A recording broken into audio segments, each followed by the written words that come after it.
You've got me in my bedhead glory, and I'm put off to the side so it's not going to look like I'm looking at the camera. This way I look like I'm looking at the camera, although the camera's technically up there. It's not when I'm over here, I'm looking like this.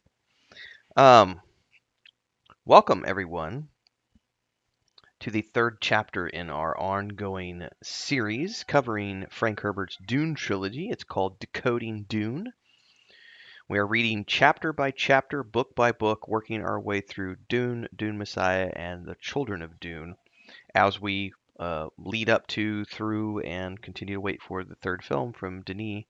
Um, these new films that have come out have been phenomenal, and I haven't read these books in over 20 years, so it's been a great way to get back in and analyze chapter by chapter and sort of uh, learn as we go. So if you like that kind of stuff, make sure to like, subscribe, and hit that bell icon so you never miss an update. These go live every Thursday here on my channel. We also do the Mondays in Middle Earth if you're into Lord of the Rings. Those are on Mondays, so we space these out every few days.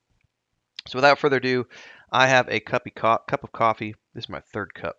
Sorry, fourth. This is my fourth cup this morning. It's a busy Sunday morning here as I do this recording. So we're gonna dive in, and we'll see where this chapter takes us. So I'm noticing that the princess seems to be like doing a quote at the beginning of each one of these chapters, which sort of leads into what the chapter, sort of like what the chapter is going to be about. I don't know. Um, it's kind of like she's reciting a diary entry, and then we're getting the chapter about the thing that she's talking about, which is an interesting way of doing things, but it's not entirely that. She's just giving quotes about the Muad'Dib and etc. So she hears um, this person here, she's quoting, thus spoke St. Alia of the Knife. The Reverend Mother must combine the seductive wiles of a courtesan with the untouchable majesty of a virgin goddess, holding these attributes in tension so long as the powers of her youth endure. For when youth and beauty have gone, she will find that the place between, once occupied by tension, has become a wellspring of cunning and resourcefulness. It's from the family commentaries of the Muad'Dib by the Princess of Rulan. So it's we're definitely learning more about who the Reverend Mother is here. Obviously, or at least she's describing, you know, the reason why they are the way they are, or some of the reasons. It's very interesting. When the chapter starts off with Jessica in private conversation with the Reverend Mother. Oh, this is the confrontation between the Reverend Mother and Jessica. Um, and the old lady is treating her like absolute crap, mimicking her speech. Because Jessica's like, well, what do you want me to say? And she's like, what do I want you to say? What do I want you to say? Says the old lady. And her voice carried a tone of cruel mimicry. And this is where Jessica's like, so I had a son. And she realizes as she spouts this out that she's being provoked into a confrontation by the Reverend Mother. Um, and this is where you find out that she was told to only bear daughters to the Atreides. So this goes back to that, you know, the generations of planning that have gone into this breeding program um, by the Bene Gesserits. It's insane when you think about, but it makes for really good science fiction fodder, especially given this obsession with creating the Kwisatz Haderach. Like they literally are like, we are creating a godlike being. That's our purpose in world in the universe, is to do that. So we're on this religious journey of, it's a combination of science and religion. It's really, you thought only about the Duke, she accuses her of. She accuses Jessica and his desires for a son, which doesn't factor into this because the Atreides daughter should have been wed to the Harkonnen and sealed the breach, which is what she's calling here. You've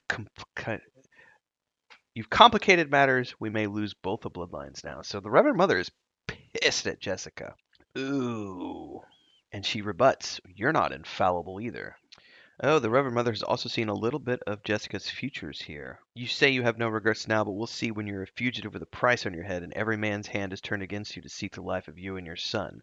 So we're already getting a prediction of such, which terrifies Jessica, but she also realizes that this is the price to pay for if her son really is who he is supposed to be.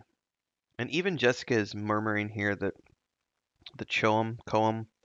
I'm gonna have to look up how this is pronounced. Somebody put it in one of my YouTube videos the other day, but I forget what they had said.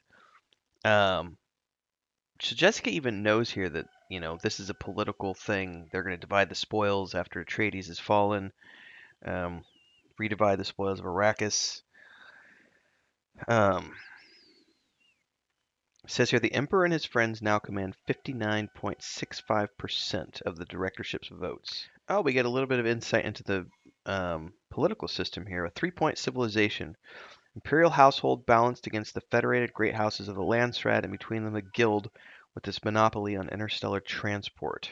Plus a feudal trade culture, which has rejected science. That's complicated. Mm. So there's lots of sort of foreshadowing here as they have their argument. And eventually, things start to calm down, and Jessica says that she'll pay for her mistake. She says, "I'll pay that price." She accepts that she's going to pay that price.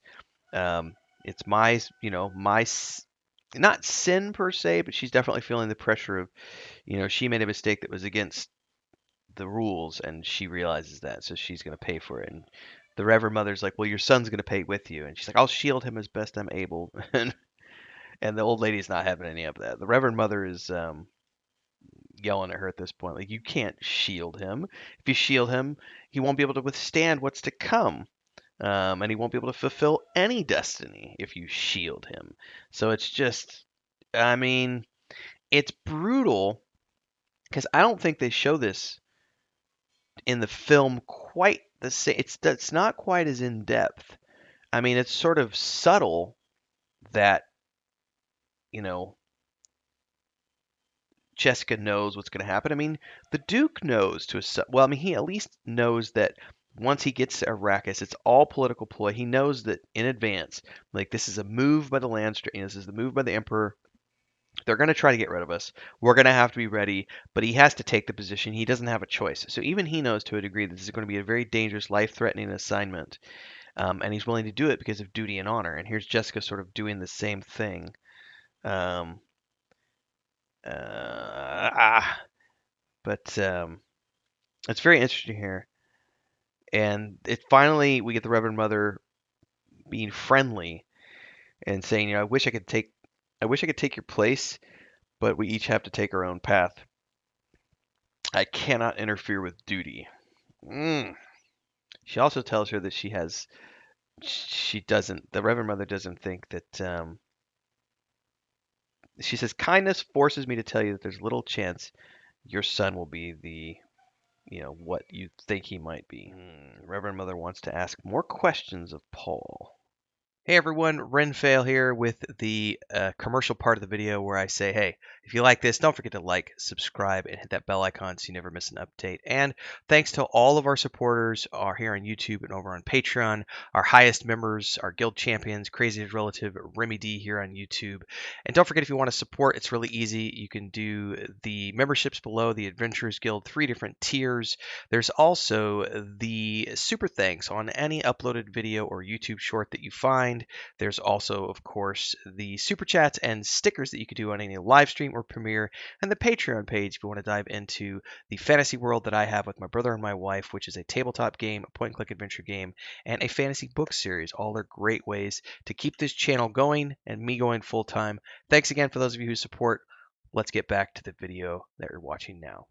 Some dreams are worth remembering and some aren't. How do you know the difference? She asks, and he says, I just know it. Oh, and he talks about the dream from last night, which was worth remembering. And this is when we get this dream sequence that we see repeated in pretty much every adaptation that's ever been done of Dune, because it's really cool.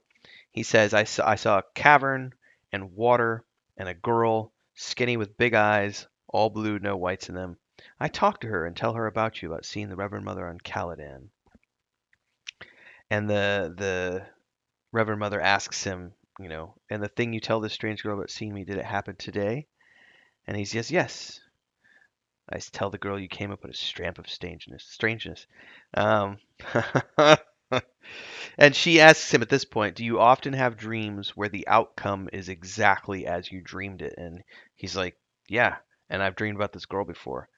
Um, and she's like, you know her? He's like, I well know her. And so the Reverend Mother is starting to understand here what Jessica is seeing, because he's giving her answers that she was terrified to hear, but also needed to hear to understand that he is there's something going on here. He's got some sort of a power.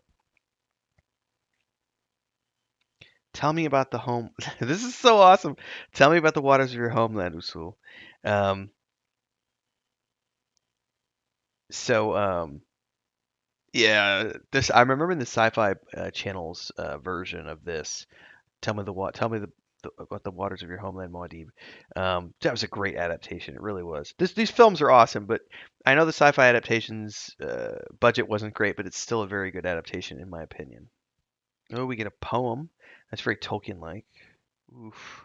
So the old lady literally tells Paul, "This is crazy." After the poem, she's like, "As a proctor of the Bene Gesserit, I seek the Kwisatz Haderach, the male who can truly become one of us. Your mother sees the possibility in you, but she sees with the eyes of the mother. I, however, see possibility, but no more." Um, and she just basically says, "You've got potential, you've got powers in you, but are you the one? That's going to remain to be seen." But he knows this is the complicated component of Paul is from the time he was young, he was told that he was this destined one, this prophesied one, this result of a breeding program, and this maybe even freak of nature. But it's there's some complications that we went into the religious components of this as well. And Paul wants to go, and his mom's like, "Don't you want to know more?" And he's like, "Why?" She said that all those who tried died. So what's the point? But the Reverend Mother is like, "Maybe I can give you a few hints." And Paul thinks to himself, she talks the hints, but she doesn't really know anything. Oh, Paul's a little pissed here because he basically tells the old lady, "You keep talking about my role and my mother's role, but where's my father in all of this? You haven't talked one little bit about how you can help my dad. I've heard you talking to my mother. You talk as though my father were already dead. Well, he isn't." And the old woman growls at him and says, "If there was anything that we could do for him, we would. We might be able to salvage you. Doubtful, but possible. But for your father, nothing." And she literally sits there and tells him that he's going to have to accept that as a fact. And if he does, he's learned the first Bene Gesserit lesson. These are the facts of life. And it says Paul notes how the words shook his mother. And he's sitting here thinking to himself, how can she be so sure about the outcome of this? So he's pretty young here, but he's learning, as she says, a very valuable Bene Gesserit lesson here. And he's definitely pissed right now. It says his mind seethes with resentment. Um, I mean, I can totally get that. Like, you're not gonna save my dad. Like, you're telling me to just accept his fate. Um, man, the farewell that she gives him, the Reverend Mother, she's like, "Goodbye, young human. I hope you make it. But if you don't, well, we shall yet succeed." So she's like, even if you don't make it, you're just a seedling. Like we're planting 50 different seedlings and hoping that one of them grows into the sprout that we need it to be. So she really does have a dispassionate view over who Paul is. Hmm. Oof. Jessica caught one glimpse of the Reverend Mother's face as she turned away. There had been tears on the seamed cheeks. The tears were more unnerving than any other word or sign that had passed between them this day. And that's the end of the chapter, which is a pretty potent. It goes to show you that even though the Reverend Mother is providing a stern exterior for the hopes of helping these two survive what's to come, she also feels, even though she can't show them that she has emotion, she feels for them and is sounds like she's terrified, sad, and everything else. Because the road ahead is not gonna be easy. Anyway, if you liked this, don't forget to like, subscribe, and hit the bell icon because we'll be doing this again next week as we read through chapter by chapter the Dune Trilogy by Frank Herbert in the Decoding Dune series here on my YouTube channel. Until next time, everybody, stay safe and happy reading.